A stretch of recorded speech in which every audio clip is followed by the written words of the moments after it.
네, 묵상 간증 하나님의 일입니다.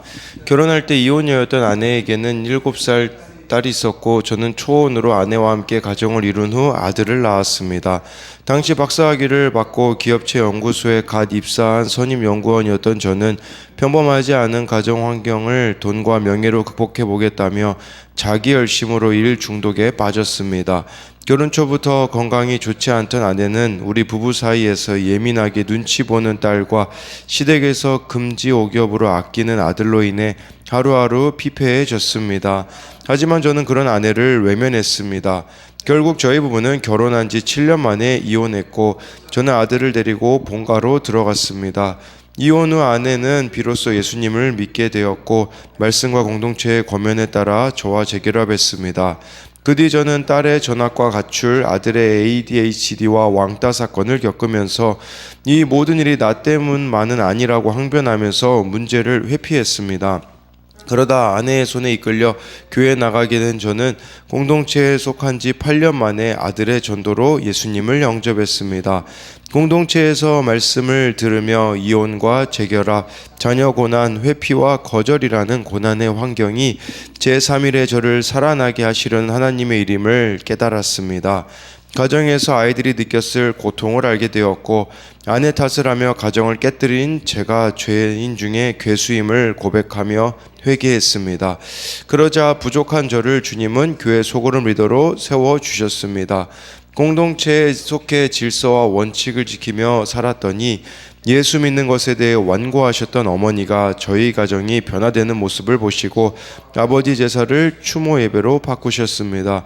이후 어머니는 병상에서 목사님의 기도를 받으신 뒤 소천하셔서 교회장으로 장례를 치렀습니다. 이제는 예수께서 그리스도시라는 신앙 고백으로 다른 사람의 구원을 위해서도 기도하는 이타적인 삶을 살겠습니다. 적용하기입니다. 아들과 함께 일주일에 한 번씩 1시간 이상 산책을 하겠습니다. 아침에 눈을 뜨면 바로 무릎을 꿇고 감사 기도를 드리겠습니다. 네, 그래서 여기서 하나님의 일이라고 하는데 정말 자기가 돈으로 또 명예로 평범하지 않은 가정 환경을 극복해 보려고 했지만 결국 이렇게 7년 만에 이혼을 하게 되었고 그 이후에 이제 아내가 예수님 믿게 되었고 그 공동체 권면에 따라 재결합하게 되었고 이렇게 공동체에 속한 지 8년 만에 아들의 전도로 예수님을 영접하게 되자 그제서야 이제 이혼과 재결합, 자녀 고난, 회피 거절이라는 고난의 환경이 자기를 살아나게 하려는 하나님의 일임을 알았다라고 하잖아요. 그래서 죄인 중에 괴수임을 이렇게 고백하고 회개한 거, 그러니까 자기가 이렇게 뭔가 주도권을 가지고 자기 인생의 주인이 되었을 때는 나의 일이었는데 자기가 죄인됨을 고백하자 그것이 하나님의 일이 되었다라는 이런 간증이 여기 보면 나와 있습니다. 네, 오늘은 마태복음 16장 21절부터 28절까지인데요. 21절 보면요, 이때로부터 예수께서 자기가 예루살렘에 올라가 장로들과 대제사장들과 서기관들에게 많은 고난을 받고 죽임을 당하고 제3일에 살아나야 할 것을 제자들에게 비로소 나타내시니 라고 해서요, 이때로부터 라는 것은 언제부터입니까? 바로 가이사랴 빌립보에서 베드로가 신앙 고백을 한 때로부터입니다. 네, 그때 어제 말씀이었잖아요. 주는 그리스도시요 살아계신 하나님의 아들입니다라는 이 바른 메시아에 대한 고백이 있는 이후부터 이제 예수님께서는 고난의 말씀을 주십니다. 신앙 고백이 확실해지면요, 이제 엄청난 고난의 말씀을 주신다라고 할 수 있는 것이죠. 그 전에는요, 그냥 우리들의 그런 신앙이 어떻게 보면은 좀 관중 같은 느낌이 아닐까요? 왜냐하면 그 전에 예수님께서는 제자들에게 보여주시기만 했거든요. 막 병자들을 고치는 거, 귀신 들린 자를 쫓겨내는 거. 네, 근데 이제부터는 이 고난의 말씀을 주시는 거죠. 이제는 그런 구경꾼에 머무는 것이 아니라 진짜 본질이 무엇인지 예수님에 대한 바른 신앙 고백을 하자 가르쳐 주신다라는 거죠. 이때부터는요, 이제 예수님이 기적을 안 베푸세요. 이 마태복음 이제 이 말씀부터 보면 기적은 더 이상 나오지 않습니다. 이제는 제자 훈련에 예수님이 집중하십니다. 그리고 예수님이 요나의 표적밖에 더 이상 보일 게 없다라고 말씀하셨기 때문에 십자가와 부활이라는 표적밖에 보일 게 없기에 그것을 이제 실천으로 예수님께서는 옮기시는 거죠. 그랬을 때 여기 보면 또 예수님을 죽이는 사람들이요. 예루살렘에 올라가서 장로들, 대제사장들, 서기관들로부터 많은 고난을 받고 죽임을 당한다라고 이렇게 말씀해주고 있는 것이죠. 이 사람들 유대인으로서 최고 교육을 받은 자들 아닙니까? 근데 그런 사람들이 어떻게 예수님을 또 죽일 수 있습니까? 우리로 말하자면 믿었던 사람들이 어떻게 나를 배신할 수 있냐고 따져 묻고 싶을 때가 있지만, 이것이 바로 하나님의 뜻이 이루어지는 것임을 알 때에 우리는 어떤 어려움도 통과할 수 있다라는 것을 보여주는 것이겠죠. 그래서 이 21절에 대한 적용 질문으로는요, 구원 때문에 내 생각과 의지를 내려놓고 순종해야 할 사건은 무엇입니까? 예수님께서는 십자가를 위하여서 모든 걸 다 포기하시잖아요. 그 다음에 말한 것을 실천으로 옮기고 있습니까? 예수님께서 말씀하신 거 요나의 표적밖에 보일 게 없다라고 하면서 그 요나의 표적을 실제로 삶으로 이루어내신 그 십자가와 부활을 말하는 거예요. 세 번째는 확실한 신앙 고백으로 고난의 말씀도 들을 준비가 되어 있습니까? 정말 우리가 주님에 대한 바른 신앙 고백, 믿음이 있다면 어떤 어려움들도 돌파해 나갈 수 있음을 말씀드리는 거라고 할 수가 있겠죠. 22절에요. 베드로가 예수를 붙들고 항변하여 이르되 주여 그리하옵소서, 이 일이 결코 주께 미치지 아니하리이다. 22절에서 키워드라고 할 수 있는 단어는 항변하여입니다. 이 항변하여라는 단어는요, 헬라어로 에피티마오라고 하거든요. 이 에피티마오는요, 언제 쓰이냐면 예수님이 귀신을 쫓아낼 때 쓰신 단어예요. 그러니까 베드로가 예수님을 꾸짖고 있는 거예요. 혼내고 있는 거예요. 그렇게 하면 안 됩니다, 예수님. 이렇게 이야기한 거죠. 그러니까 베드로가 신앙 고백은 했지만 사실 그 신앙 고백의 깊은 밑바탕에는 무엇이 있었냐면요, 예수님이 인간 왕이 되어 주실 거라는 기대감이 있었던 거죠. 그러나 자기의 그 기대감과 다른 모습으로 십자가를 지신다고 하니, 고난을 당하신다고 하니 이 베드로에게는 받아들일 수가 없는 것이죠. 왜냐하면 야망이 있었기 때문이거든요. 이렇게 야망이 있었기 때문에 그 야망이 무너지는 순간 예수님을 혼내는 이런 베드로의 모습이 우리들의 모습일 수 있다라는 것이에요. 아니, 주님이 살아계시면 왜 나에게 이런 일이 일어납니까? 라고 우리가 얼마나 많이 외쳐 됩니까? 그래서 이 22절에 이런 베드로의 모습을 보며 우리가 생각할 수 있는 적용 질문으로는요, 나의 야망을 이루고자 예수님을 이용하려고 하지는 않습니까? 나의 목적, 나의 동기, 나의 그 어떠함을 이루기 위하여서 예수님을 이용하고 있지는 않느냐라는 것이에요. 그래서 23절 말씀 보면요, 예수께서 돌이키시며 베드로에게 이르시되 사탄아 내 뒤로 물러가라, 너는 나를 넘어지게 하는 자로다. 내가 하나님의 일을 생각하지 아니하고 도리어 사람의 일을 생각하는도다 하시고, 라고 해서요, 예수님이 베드로에게 사탄아 내 뒤로 물러가라 라고 해주고 있어요. 베드로에게 있는 사탄이 쫓겨 나가야 한다라는 것이겠죠. 그럼 사탄이 뒤로 물러가라라는 게 무슨 말이겠습니까? 베드로는 자기의 일만을 생각했거든요. 근데 우리가요, 자기의 일, 이 자신이 주인이 되어서 행하는 모든 일이 사탄의 일이 될 수 있다라는 것을 기억해야 한다라는 것이에요. 그래서 예수님의 기적만 보고 고난을 보지 못하기에 예수님이 왕 되신 후에 자기 계획을 가지고 맡고 있는데 그것이 사탄의 일이라는 거죠. 즉 사람의 일을 생각하게 하는 사탄에게 내 뒤로 물러가라 라고 예수님이 말씀해 주고 있어요. 그리고 여기 또 나와 있는 단어 중에요, 너는 나를 넘어지게 하는 자로다. 이 넘어지게 한다라는 것은요, 함정 또는 걸려 넘어지게 하는 거, 죄를 짓게 하는 유혹이라는 뜻이 있거든요. 베드로는 예수님을 유혹해서 하나님이 계획하신 뜻을 어기고 넘어지게 하는 존재로 등장하는데, 이 십자가가 하나님의 뜻인데 그것을 하지 말라고 하는 것은 사탄이 그거 지금 예수님께도 시험한 거 아니었겠습니까? 이 공생애를 시작하실 때도 3번의 그런 유혹과 똑같은 행동을 하고 있는 거죠. 근데요, 이 넘어지게 하는 것 자로다라고 해서요, 어제 말씀 마태복음 16장 18절에요. 또 내가 내게 이르노니 너는 베드로라. 이 베드로라는 단어가요, 반석이란 뜻이 있어요. 뭐 더 구체적으로 말하자면 바위라는 뜻이 있거든요. 바위. 근데 이렇게 신앙 고백을 한 그 귀한 바위가 있잖아요. 여기에서는 걸려 넘어지게 하는 걸림돌로 쓰이고 있다라는 거죠. 이걸 기억해야 된다라는 것이에요. 정말 반석 위에 우리가 서 있든지 아니면 걸림돌이 되어가지고 이렇게 주님의 앞길을 다 막아 버리든지인 거죠. 어제 말씀에 이렇게 나누진 않았는데요. 시몬을 또 베드로라고 불러주시잖아요. 시몬이라는 의미는 조약돌이라는 의미가 있어요.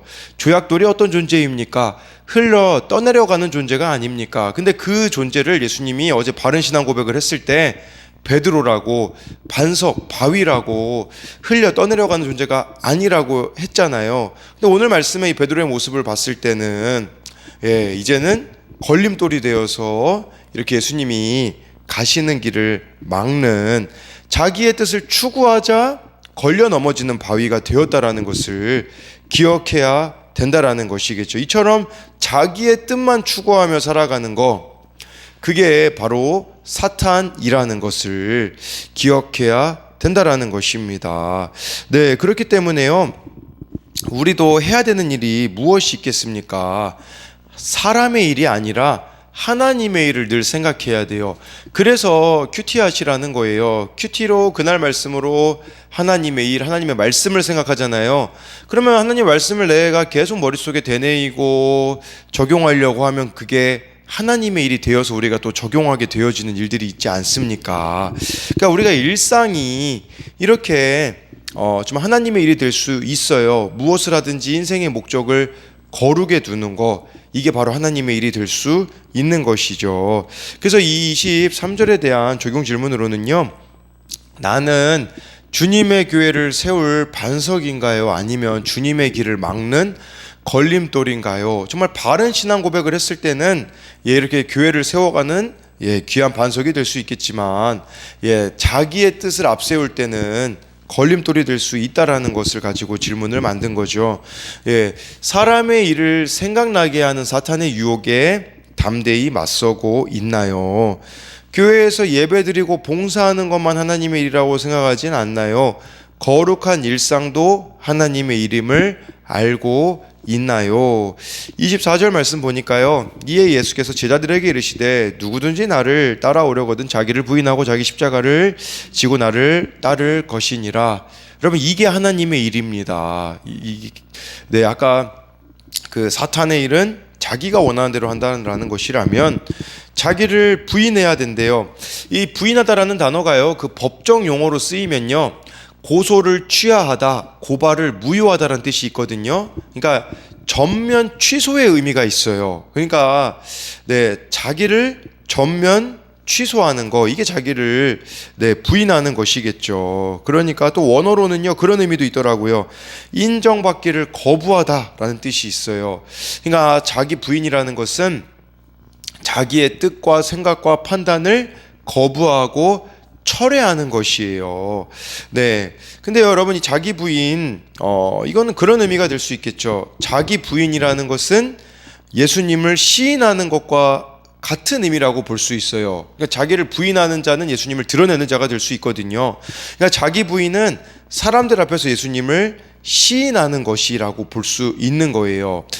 다른 곳이 아니라 어디서 자기를 부인하라고요? 여기 나와 있듯이 자기 십자가 앞에서 자기 부인을 해야 되는 거죠. 그러니까 이게 무슨 말이냐면요, 변하지 않을 것 같은 대상 앞에서, 말 안 듣고 병든 자녀 앞에서 나의 죄됨과 누추함을 말하는 것이 자기 부인이라고 할 수가 있는 거죠. 지금 이 시대에 자기 부인은 무엇이 있겠습니까? 그것은요, 내 죄를 고백하는 거예요. 내 잘못을 인정하고 고백하는 것이 죽기보다 싫고 손해보는 것 같아도 솔직히 내 죄를 고백하고 회개하는 것이 자기 부인이라고 할 수 있어요. 이렇게 자기 부인을 하면요, 날마다 말씀을 묵상하고 회개하고 적용을 하잖아요. 그럼 나도 살고 남도 살게 되어지는 놀라운 십자가의 은혜를 경험하게 될 거라는 것이죠. 그리고 여기 자기를 부인했으면 자기 십자가를 져야 한다라고 말씀해주고 있습니다. 그래서 자기 십자가를 지고, 십자가는요 무엇이겠어요? 네, 십자가라는 것은 예수님의 삶을 보면 우리가 알 수 있지 않겠습니까? 사실 십자가에서 죽으신 그것도 십자가를 지시는 모습이었겠지만, 하나님의 아들로 모든 권리를 다 포기하고 이 땅에 오신, 하나님의 뜻을 앞장 세우신 그 예수님의 모습이 십자가가 아니겠습니까? 우리도 자기 십자가를 진다라는 것은 내 뜻이 아니라 하나님의 뜻을 앞세워서 그것을 살아내는 것이라고 할 수 있겠죠. 그리고 나를 따를 것이니라, 이게 현재 명령형으로 되어 있거든요. 헬라어로 보면요. 그러니까 끊임없는 순종, 중단 없는 따름이 우리들에게 있어야 한다라고 해주고 있습니다. 그래서요, 제자는요, 구원을 받은 감격에 그냥 빠져 있는 사람이 아니라 이 구원의 그 무한한 감사를 무한한 헌신으로 살아내는 자가 바로 제자라고 할 수가 있습니다. 그래서요, 이것에 대한 적용 질문으로는 내가 져야 할 자기 십자가는 무엇인가요? 손해가 미칠까봐 내 잘못을 인정하지도 사과하지도 않는 일은 무엇이 있습니까? 25, 26절 보면요, 누구든지 제 목숨을 구원하고자 하면 잃을 것이요 누구든지 나를 위하여 제 목숨을 잃으면 찾으리라. 26절에 사람이 만일 온 천하를 얻고도 제 목숨을 잃으면 무엇이 유익하리요? 사람이 무엇을 주고 제 목숨과 바꾸겠느냐라고 해서요, 제 목숨을 구원하고자 하면 잃을 것이라고 해주고 있고요, 예수님을 위하여 목숨을 잃으면 찾는다. 이게 무슨 말이겠습니까? 그냥 위의 말씀이라고 보시면 돼요. 예수님을 위하여서 제 목숨을 잃는다라는 것은 예수님을 위하여 자기를 부인하고 자기 십자가를 지고 예수님을 따르는 것이죠. 그렇다면 25절에 제 목숨을 구원하고자 한다라는 것은 무슨 말이겠습니까? 그것은 이 아까 베드로의 모습처럼 그냥 자기의 유익만을 구하는 삶이 바로 제 목숨을 구원하고자 하는 삶이 아니겠습니까? 26절 말씀은요, 기억하라는 것이에요. 영생이 있다라는 것. 이 세상에서의 삶이 전부라면 제 목숨 구원하고자 마음대로 살아도 상관이 없겠죠. 그러나 온 천하를 얻고도 제 목숨을 잃으면 무엇이 유익하리요? 라는 것이 그런 의미 아니겠습니까? 죽음 이후의 삶이 있다라는 것이겠죠. 그렇기 때문에 가장 중요한 우리의 이 목숨을 얻는 것은요, 자기 십자가 지고 구원을 위해 예수님의 제자의 삶을 살아가는 것이라는 것을 말씀해 주고 있어요. 그렇게 살아가는 자들에게는요, 27절에 그래서 26절에 대한 25, 26에 대한 적용 질문도 한 가지가 있는데요. 이것은 예수님을 따르면서도 이 땅에서 보상받을 것을 기대하고 있지는 않습니까? 근데 제가 27절 적용 질문인데 제가 26절에다가 썼네요. 27절 보면요, 인자가 아버지의 영광으로 그 천사들과 함께 오리니 그때에 각 사람이 행한 대로 갚으리라. 그래서 이렇게 예수님이 다시 이렇게 재림하실 때가 있는데 사람이 행한 대로 갚은다라고 말씀해 주고 있습니다. 그러니까 이렇게 자기를 부인하고 자기 십자가를 지고 예수님을 잘 따랐는지 여부에 따라서 심판을 받는다라는 것을 말씀해 주고 있는 것이겠죠. 그렇기 때문에요, 이렇게 십자가의 길로 잘 걸어가는 자들은요, 나중에 하나님께서 갚아 주시겠다라고 해 주고 있잖아요. 그러니까 자기를 부인하고 십자가를 지면 손해가 아니라는 것입니다.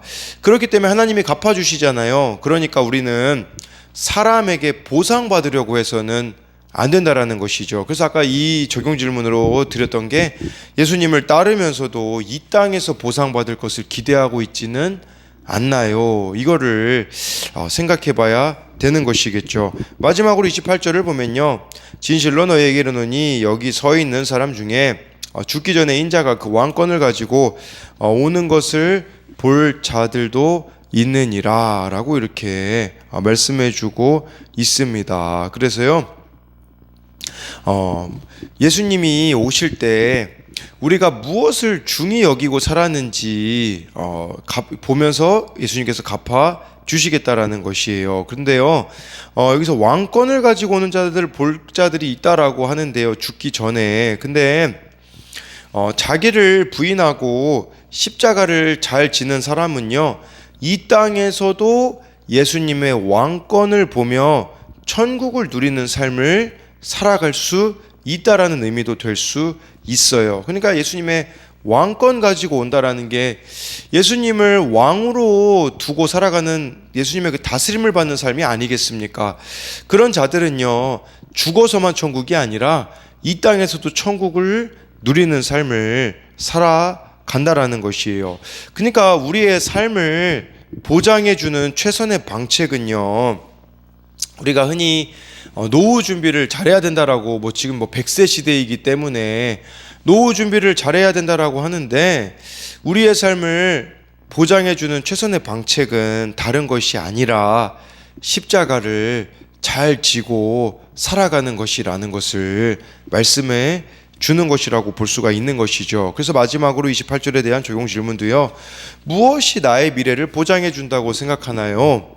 그것이 영원한 것인가요? 라고 해서요, 바른 신앙 고백을 하는 자는요 자기를 부인하고 자기 십자가를 지고 예수님을 따르는 자라는 것을 기억함으로써 내가 원하는 대로 살아가서 사탄의 일을 이루는 삶이 아니라 정말 하나님이 원하시는 그 뜻을 위하여서 살아감으로써 하나님의 일을 해내는 저와 여러분들이 되기를 소망합니다.